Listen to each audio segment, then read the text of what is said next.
Episode number 05। Ahir dinner तैयार है, कनक ने दरवाजे नोक करते हुए कहा तो वह अहीर जल्दी से हड़बड़ा गया और उसने कहा, मैं समझ गया, अभी आया। उसने नकीली शांत आवाज में कहा।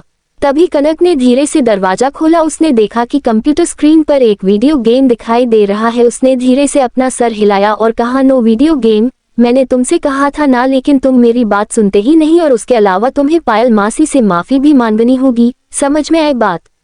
कनक की पूरी बात सुनकर अहीर ने कहा, उन्होंने मुझे पहले परेशान किया।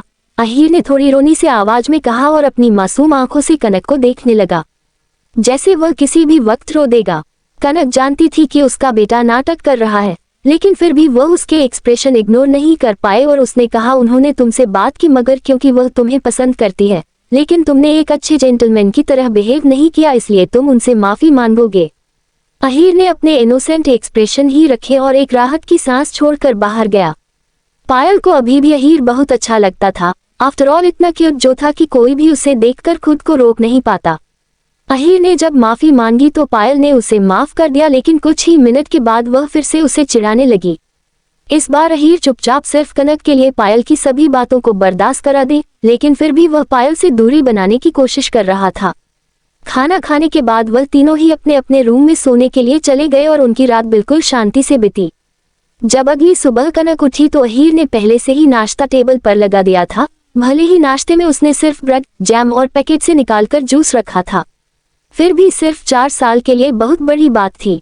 गुड मॉर्निंग मोम, कनक को देखते ही अहीर ने एक बड़ी सी मुस्कुराहट के साथ कहा। भले ही रुद्र ने कभी उसे देखकर स्माइल नहीं की, लेकिन उसका बेटा ज्यादातर रुद्र की तरह ही दिखता। वह कनक का छोटा सा एजल था। आगे आकर कनक ने उसे गुड मॉर्निंग कहा और उसका सर सहलाया। तभी पायल भी अपने रूम से बाहर आई और ब्रेकफास्ट देखकर उसने मुस्कुराकर कहा, ब्रेकफास्ट, बहुत अच्छे कनक, तुम हमेशा से ही मेरे एंजल रही हो। अब पहली बार मैं नाश्ता करके अपने काम पर जा पाऊंगी। नहीं नहीं, यह मैंने नहीं अहीर इतने अरेंज किया है, मैं तो अभी अभी उठी तुम्हारी तरह। तभी अहीर ने पूछा, मोम, मुझे सचमुच मासी के किंडरगार्टन में जाना होगा? उसकी आवाज में थोड़ी ना खुशी थी जो पायल महसूस कर ली। ये कैसा एटीट्यूड है तुम्हारा? तुम्हें पता भी है कि मैं अपने कैंडिडेट गार्डन की 62 टीचर हूँ। हाँ मुझे पता है, और टेबल पर बैठकर अपना ब्रेकफास्ट करने लगा और पायल उसे गुस्से में घूमने लगी। कनक जल्द से जल्द इस युद्ध के मैदान से बाहर भाग जाना चाहती थी। उसे पता था कि अगले ही सेकंड रुको दोनों उसे भी इस लड़ाई में घसीट लेंगे, इसलिए उसने कहा, मैं अभी फ्रेश होकर आती हूँ, मुझे जॉब पर जाना है। कनक, मॉम, वो दोनों इसके आगे कुछ कहते हैं उससे पहले ही कनक जल्दी से अपने रूम में भाग गई और दरवाजा बंद कर लिया। सुबह सुबह के तीसरे विश्व युद्ध के बाद अहीर चुपचाप पायल के साथ उसे किंडरगार्टन के लिए निकल गया, जिसके बाद कनक ठाकुर कॉर्पोरेशन के लिए निकली। उसकी शादी ठाकुर परिवार में 8 साल बाद हुई थी। वह 3 सालों तक ही शादी में रहे थी, लेकिन ठाकुर परिवार की बहू होने के नाते और रुद्र की बीवी होने के नाते वह कभी कंपनी में नहीं आई थी, और वह आज जब आ रही थी तो वह भी एक नए नाम और नई पहचान के साथ। उसके दिमाग में एक ही सवाल चल रहा था कि जब रुद्र की डिजाइनर सिया का असली नाम पड़ा होगा तो क्या वह डर गया होगा?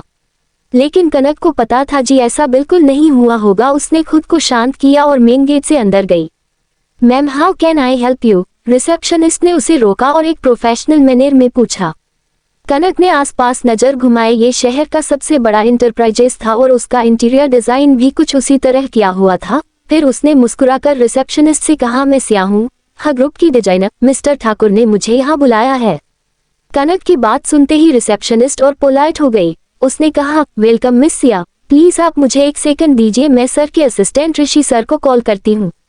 थैंक यू सो मच, कहकर कनक वही इंतजार करने लगी। तभी उसे अपने पीछे से एक जानी पहचानी आवाज सुनाई, जिया, क्या रुद्र ऑफिस में ही है? उसने अपना ब्रेकफास्ट मिस कर दिया, इसलिए मैं यहाँ ले आई। उन्हें फोन मत करना, मैं सीधा उनका ऑफिस में जाती हूँ। कनक ने पीछे मुड़कर प्रिया को देखा। वह अपने हाथ में लंच बॉक्स लिए खड़ी थी। 5 साल के बाद भी वह बिल्कुल पहले की तरह दिखती थी। कनक आंखों में गुस्सा लिए प्रिया को देख रही थी, लेकिन उसका चेहरा बिल्कुल एक्सप्रेशनलेस था। भले ही कनक ने जल्दी से अपने एक्सप्रेशन छुपा लिए थे और अपनी आंखों के गुस्से को कंट्रोल कर लिया था, लेकिन प्रिया ने फिर भी उसे देख लिया और उसने गुस्से में कहा, तुम कौन हो और तुम यहाँ क्या कर रही हो? तुम इस तरह के लुक मत दो, मुझे अब समझ में आया, तुम यहाँ रुद्र को सेड्यूस करने आए हो है ना? मेरे रुद्र को? प्रिया ने यह बात कह तो दी, लेकिन उसे अपने ही बातों का अफसोस होने लगा। क्योंकि वह हमेशा ही दूसरे के सामने पोलाइट होने का नाटक करती थी और आज गलती से ही बस थोड़ा सा मगर उसका असली चेहरा लोगों ने देख लिया था और जलन वह भी इस लड़की से। ये बात प्रिया मानना नहीं चाहती थी, लेकिन कनक का खूबसूरती से प्रिया को डर लग रहा था। एक औरत होने के नाते वह बहुत अच्छे से जानती थी कि कनक की खूबसूरती किसी भी आदमी को अपनी तरफ खींच सकती है। इसलिए उसने जल्दी से रिसेप्शनिस्ट की तरफ मुड़कर कहा, जिया ये लड़की मुझे कुछ ठीक नहीं लग रही है, क्या तुम इसे बाहर निकलवा सकती हो? शायद तुम्हें सिक्योरिटी को फोन करना चाहिए। जिया ने सामने खड़ी कनक को देखा जो उसके लिए डिजाइनर सिया थी और फिर प्रिया को। कनक की सच्चाई और प्रिया के शब्द ने जिया को धर्म संकट में डाल दिया था। इससे पहले कि वह इस मामले से निकलने के लिए कुछ कहती या बोलती, उससे पहले ही उसे कनक की हंसने की आवाज सुनाई दी। आपने मुझे जाने के लिए कहा, क्या मैं पूछ सकती हूँ कि तुम कौन हो और क्या तुम श्योर हो कि तुम मुझे जाने देना चाहती हो ठाकुर कॉर्पोरेशन के बिहाफ पर? कनक के शब्द बिल्कुल शांत है, लेकिन उसकी आंखों में हल्का गुस्सा और स्टडी साफ दिखाई दे रही थी। प्रिया ने भी उसके एक्सप्रेशन और टोन नोटिस कर ली, इससे उसे और गुस्सा आ गया। आगे कहानी में क्या होगा जाने के लिए पढ़ते रहिए रिवेंज ए कॉम्प्लिकेटेड लव स्टोरी, और कमेंट और लाइक जरूर कीजिए जिससे हमें प्रोत्साहन मिले।